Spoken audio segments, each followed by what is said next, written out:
All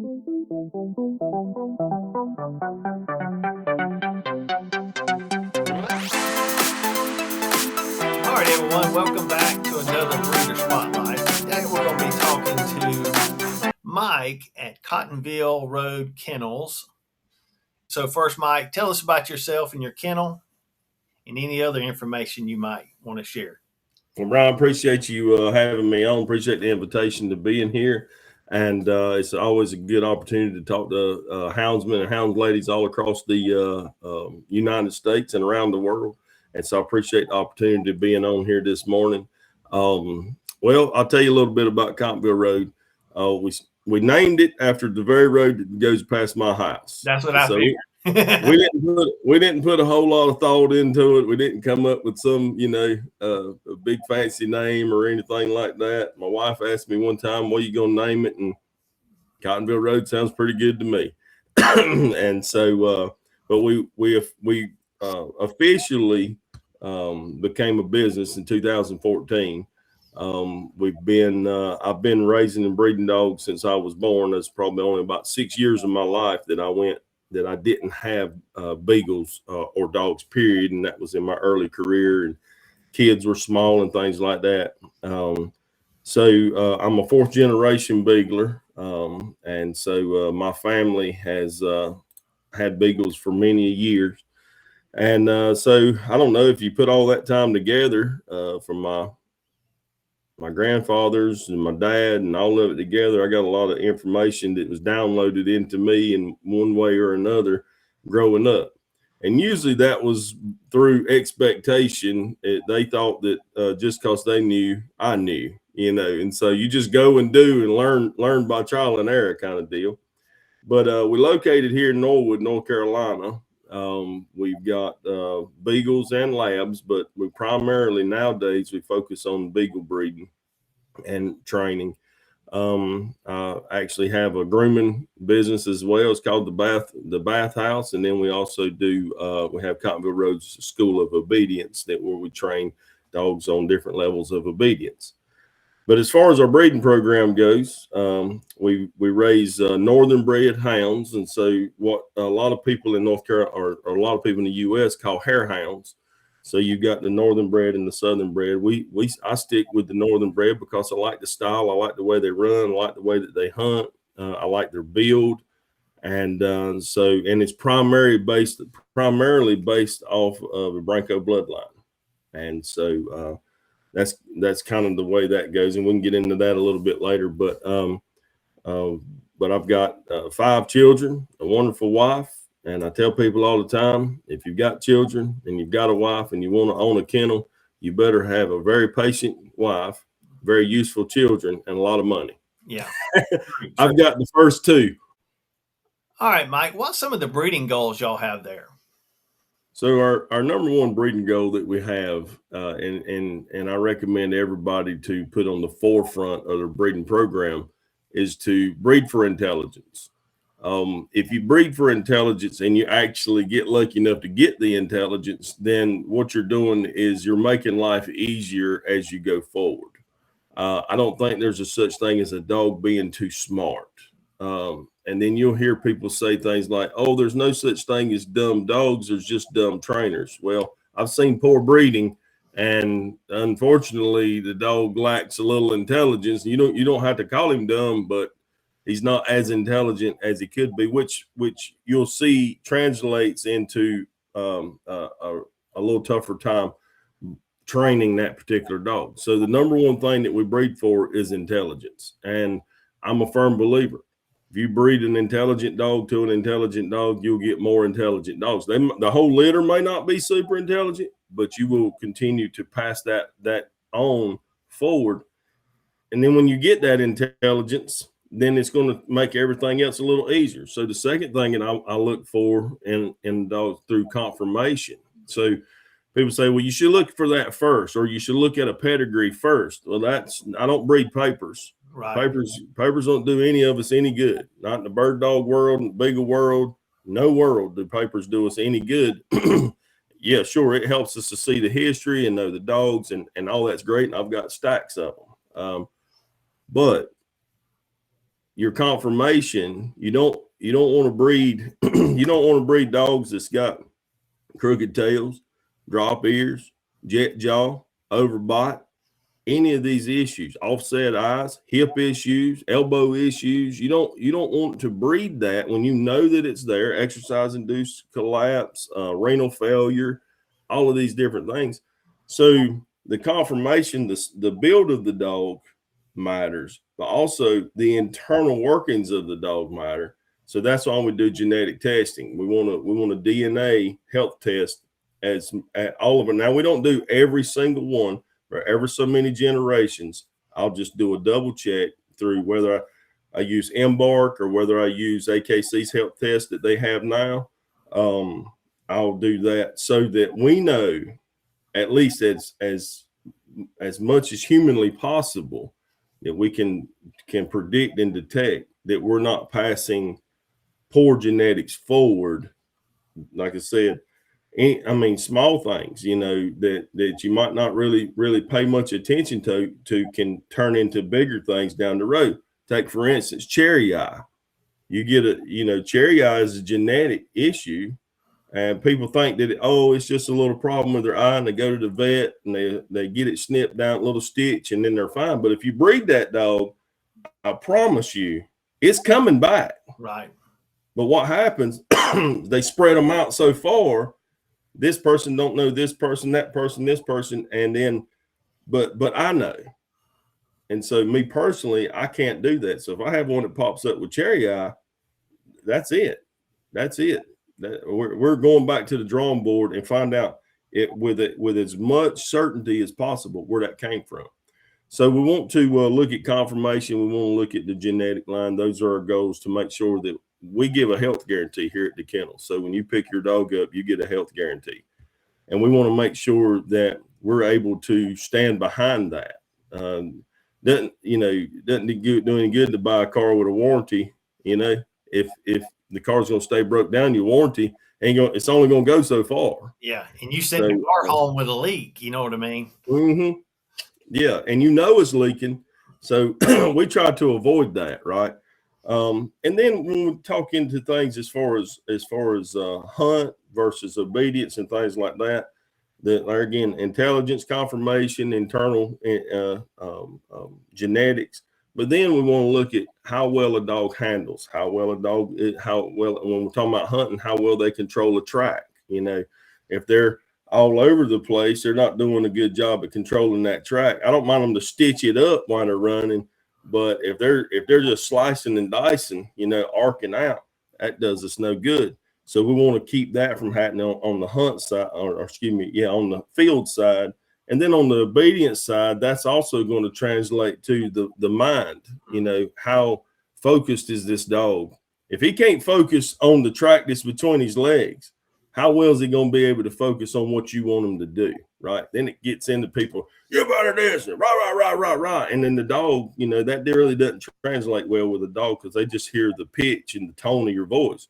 I mean, you could be yelling at him, telling him he's the greatest dog in the world, and he don't care, because guess what? He don't speak English. Yeah. And so handle, control, and then as far as the field goes, we want to look at hunt. People say, well, why wouldn't that be at the front? Well, there's such a narrow margin between these things where everything's kind of pancaked and consolidated all into one. But you got to look at hunt. Who wants a hunting dog that doesn't hunt? Now, I like dogs that have bird dog style hunt, where they're like this. Some people like the dog that gets down and just grubs an area. Well, my style of dog is like bird dog, because they do a lot of winding, and they'll wind through a thicket and out the other side and go to another one and moving on. And it works out for hunt speed as well. And then the very last thing that we look for is speed, track speed. I don't need a dog that can run fast. I need a dog that can run as fast as scent conditions allow. And you'll hear a lot of people say, my dog will run a rabbit any day. Well, it's just impossible. You can't run a rabbit every day. Right. I mean, the scenting conditions, the humidity, barometric pressure, temperature, dew point, all these things come into play. on how well scenting is. And they'll say, my dog can run a rabbit any day. No, just because he's barking don't mean he's running, right. And so, and that's no offense to anybody. That's just what the truth is. Yeah. And if we're honest with ourselves, that's what it'll be. So those are the things that we look for in the dog. And that's what the things that we look for in our breeding program as far as what we want to produce and reproduce going forward. Yeah, I think we call that outrunning your nose. Yeah. Bird dog world, we call that outrun their nose. A dog will run and flush a bird, and his nose wasn't ready for how fast he ran. So it's very comparable. All right, Mike, what's one thing you would tell a puppy buyer to ask a puppy breeder? So I think one of the things that I try to inform people of is generational information. There again, going back to genetics, size, color, things of that nature, intelligence and whatnot. So one of the things that I would encourage anybody that's looking for a beagle or any dog really is to talk to the breeder about the generations of the past. That way, it's not a person that's just got a dog and threw them together just to make a cross, just to sell puppies and do these things. And you'll keep yourself out of a lot of trouble when your breeder has a lot of information that is even researchable information about their past generations. And if you know that, then you can build a comfort level with that breeder. Excuse me. You can build up a comfort level with that breeder to know that they know what they're talking about. And if it's just if they go straight to deposit and how much money, and it's just a money thing, and they're not even a little bit remotely wanting to brag on their dogs. I mean, I don't encourage bragging, but if they don't want to talk about, how good old Sam is and old Sue is and this, that, and another, then they're probably not going to have a lot of information about the past generations. And so you want to get with somebody that's got a good working knowledge of past generations, somebody you can be comfortable with, because this generational information is going to help you to determine what you're buying and how well it's going to do for you. If you're a breeder and you purchase breeding rights, and you're going to kind of know and you'll have that past information that came from the breeder that you can pass on to clients down the road. So I would encourage people to ask questions about generations of past. Yeah, I mean, I totally agree too. I think, like you said, if the first question is the deposit is, and this is how you're going to pay it, and they can't tell you stuff about that dog, what makes their dog the best dog out there, and the reason they're breeding it, is a very good sign that they're legit if they're willing to talk about why they're breeding these dogs. Right. And then that goes also to a lot of people jump out and they'll say, such and such is a champion of this, or such and such is a national champion or state champion or whatever, whether it's labs or beagles or bird dogs or whatever it may be. They've got these titles. Well, as much as I field trial and I enjoy field trialing, and I like the camaraderie and I like to build rapport with new people that I meet through field trialing, you tell me you got a champion dog, that just tells me that you did a lot of running up and down the road, and the dog drawed the right judge at the right time, because I know I've been there before. I've had, mediocre dogs that, were good dogs that championed out in a few hunts. But truthfully, if we get down to it, I just happen to draw the right judge, because I've even won casts before and know in my heart of hearts that other dog was the better dog. Now you go back out tomorrow, it could be a whole different situation. But today your dog happened to be, doing what it's supposed to do, not doing as much wrong, and then the judge liked it. You go the next day, your dog might catch a case of stupidity and want to run the roads and do something, that's not quite, whether you're doing hunt tests for labs or bird dogs or beagle hunts. Dog's a dog. It's going to, you never know how they're going to act or what they're going to do. But being a champion doesn't matter to me. I know old guys out here that have beagles. You had to excuse my allergies this morning. But I know old guys that's got great dogs. You and I, you'll never hear of them unless I tell you about them, because they're not on social media, not on YouTube, they're not on Instagram, not on TikTok, they don't run field trials. But when they go hunting, they run a steady rabbit. On a good day, they run a steady rabbit. They fill a tailgate up of circled rabbits, not jump shot rabbits, because that's a whole nother conversation in the dog world, And and so number of rabbits killed does not tell me how good somebody's rabbit dogs are. I would rather run one rabbit all morning than 10 rabbits on the tailgate. Right. That's just me. And so, but yeah, focus on generations. Don't worry about titles. Don't worry about all that stuff. Focus on the dog, focus on the breeder, and the knowledge, the working knowledge of the breeder on the breed that they're working with or selling. That's super important. Yeah, and I tell people all the time, we sell puppies too, and you're building a relationship with that person for the life of that dog, and sometimes even longer, because a lot of times you're going to do repeat sellings to that puppy buyer. So that's where a lot of people miss the boat, is they go and buy a puppy from one person and never hear from them again. And yeah, I think that is a big telltale sign also. What's a scam that you might have heard of? I'm sure, like me, you hear stories from puppy buyers going, man, this is the third deposit I put down. Yes, it's sad. Are you real? Can I actually see a picture of you? You know what I mean? I mean, that's really, I've had people go, can you just do a FaceTime with me right now and see puppies? I mean, that's how paranoid these people are. So please share us any kind of story you got or on some scams you might have heard of.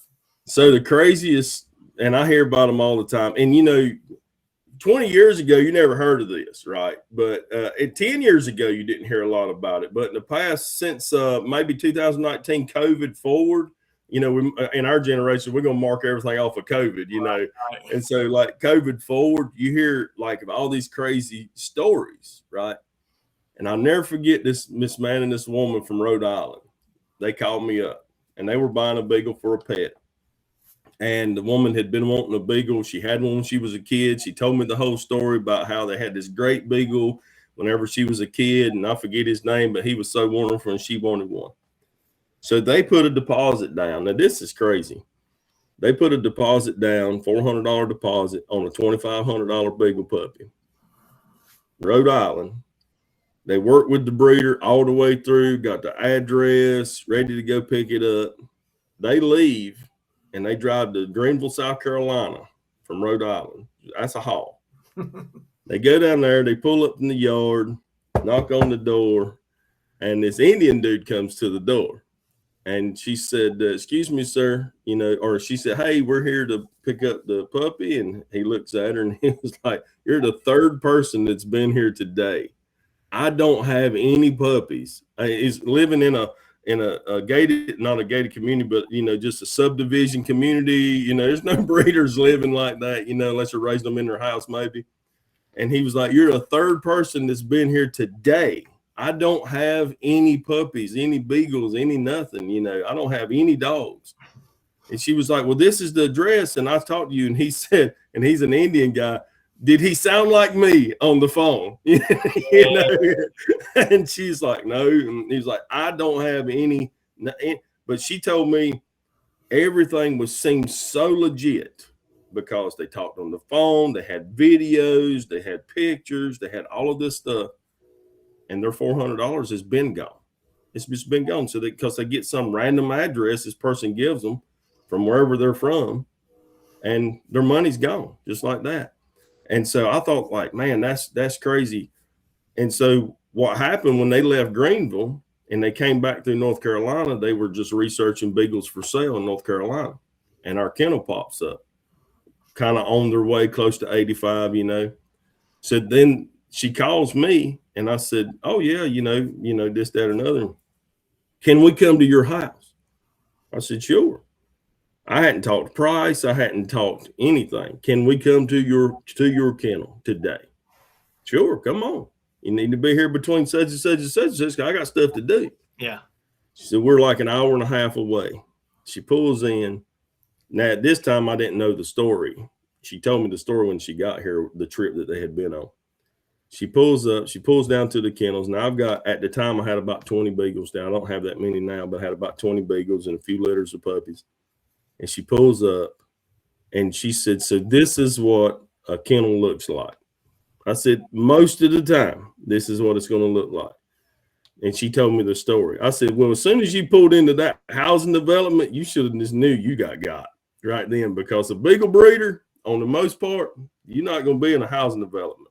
Now, my beagles are quiet. You pull up down there, you're not going to hear a bunch of barking and, oh, yeah, you know, a lot of people do, and that's fine. That's their business. But here, we going to have some manners, you know. We're going to, you'll hear puppies and stuff, but we're going to have some manners. And at first, she didn't believe that I had beagles because she didn't hear them barking. And I was like, oh, no, they're right down here. And so we go down there, and it worked out. They got a pup. They're great people. And another thing, too, going back to puppy breeder buyers, another important thing for that is that when that person, and to avoid scams too, I think even when that person talks more about the puppies than they do the parents, and that person doesn't have review, because reviews are important. Now you can have fake reviews, but reviews are important. When they talk more about that, then you got to be watching for that scam, because gift cards, no breeder wants your gift card, people. Now listen to me. I don't want a Visa gift card, a prepaid. You don't want to mail me no prepaid Visa gift card. That's a scam.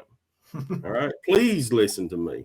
You fit to get got. Yeah. So, Venmo, PayPal, you know, we don't take credit cards because I don't think people should finance a puppy. Now, I know a lot of people live on credit cards and they pay them off.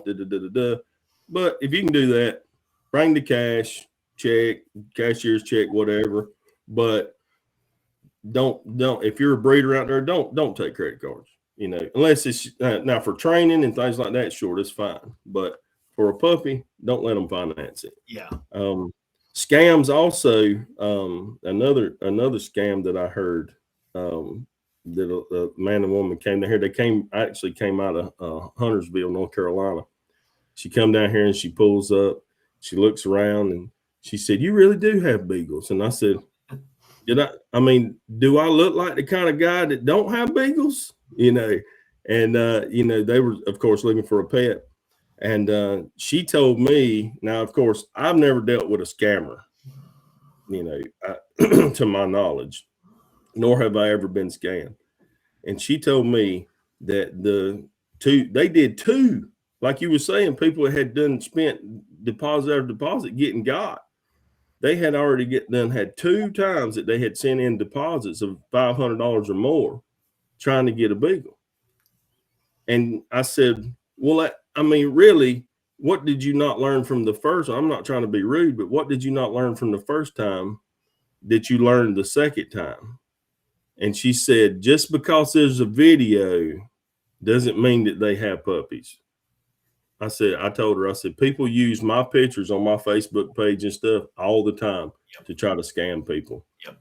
And so, if they're not willing to do a FaceTime video, if they're not willing to do that, if you can't go and track them, then if you can't track some information, and even on AKC Marketplace, there's scammers on there the same, because they'll have fake, not fake, but they'll have AKC numbers, but they won't have any puppies. Right. And they'll be registered in a person's fake name with a fake address, and AKC don't know. They can't track down all this. Right. So just, you know, as far as scams go, you know, that I can't remember what year it was. It was around COVID. Had a woman text me and she wanted me to send her a picture of a puppy. She wanted me to put on the picture, when I sent it, she wanted me to put her name on it and the date. So I was like, all right, she's just making sure it's not a scam. So I did so. And I told her, if you'll just call me, I'll talk to you, you know, and you're welcome to come visit the kennel anytime. No, that's fine. Just send me a picture with the day's date and write my name on the picture. I said, all right. So that's what I did. Well, she texts me back a little bit later.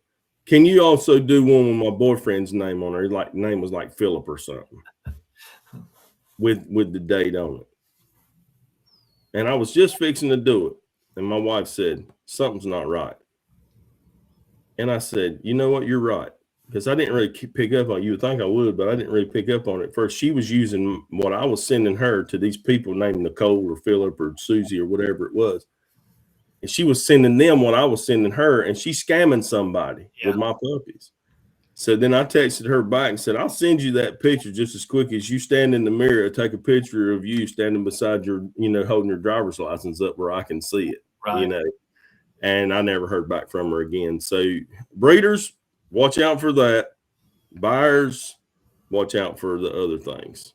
Yeah, That's what I think a big thing is you're so much in social media that you have such a presence in social media, and you put out a lot of videos that, I mean, that should make people feel secure enough in some instances. Now, if you just find this person randomly selling puppies on Facebook or in the newspaper or on an ad on the internet, that's kind of suspicious. But if we can go back and track you, and then I see all these videos you're releasing, that should be able to give people a little bit more security in knowing that you're the same person in all these videos. You know what I mean? So That's right. big deal. That's right. And having other things, but besides just videos of puppies, because then you don't want to deal with somebody who's just out here shucking puppies. What are they doing with the parents? Are they active? Are they healthy? Are they doing all of the things they need to be able to do? Whenever a person gets on my list and they call me, there's several things that I want: name, phone number, email address, mailing address, and then I also want their veterinarian name, right? So when a person calls me and I get this information and I'm vetting them for my pups, I'll say, all right, so now I'm gonna ask you this question here. And now if somebody tells me that they had old Roy and he died at 15, and they're looking to get a new puppy, that answers a lot of questions. I mean, you don't get a dog to 15 years old if you don't take care of them, right? Right. And even one guy up in Virginia had one that died at 17. That's unheard of in Beagle world today. And so I'll ask them several different questions. But one of the questions I'll ask, if you took a puppy home today and tomorrow morning there was an emergency with that puppy, what is the name of the veterinarian clinic that you would take him to? I don't need to know the doctor's name. It's the name of the veterinarian clinic that you would take the puppy to. Right. If they can give me that name, boom, Fairview Vet or, Hilltop or whatever, veterinarian clinic, we're good. But I don't know. Hey, babe, ain't there a vet down on such and such road? Man, you ain't had a dog this long and never been to the vet. Right. And it be healthy, so that's one of my vetting tools that I use. And if a breeder does not care about those questions and ask those questions, move on. There's somebody else that you can get to, whether it's bird dog, German Shepherd, Beagle, whatever. There's somebody else out there that's better and a better option. Yeah, I totally agree. I think that what puppy buyers need to understand too is that the puppy breeders are vetting you. You're getting interviewed. Mm-hmm. Yep. I have turned down multiple people because you just didn't answer the question right. I mean, That's right. And like you said, why do I want to deal with this issue down the road? You know what I mean? If this issue comes up about a vet and now you don't have a vet, and now I've got a whole different set of problems on my hand.